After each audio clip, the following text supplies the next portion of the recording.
السلام عليكم ورحمة الله وبركاته. وعليكم السلام ورحمة الله.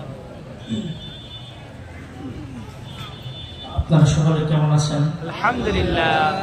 আলহামদুলিল্লাহ, আপনাদের দোয়ায় আমিও ভালো আছি। একটা বিষয় শুরুতে বলতে চাই, আপনারা এই মাহফিলের উদ্যোগ নিয়েছিলেন আরও 3 সপ্তাহ যাবত আগে, তখন আমার আসার কথা ছিল। তো আমি রিসেন্টলি লিবিয়া বিশ্ব আন্তর্জাতিক কোরআন কম্পিটিশনে অংশগ্রহণ করেছিলাম, সেই কারণে আমি আসতে পারি নাই। এই জন্য আপনাদের কাছে আমি বিনীতভাবে আন্তরিকভাবে দুঃখ প্রকাশ করছি। আমার জন্য আপনারা এই মাহফিলটি এবং আরও অন্য দিক বিবেচনা করে এই মাহফিলটি পিছিয়েছেন। আমি আজকে কোরআন কারীম থেকে তেলাওয়াত করব। আপনারা সকলে আমার জন্য দোয়া করবেন ইনশাআল্লাহ। সামনে যেন আল্লাহ তাআলা আমাকে এই কোরআনের ধারা আরও সম্মান দান করেন।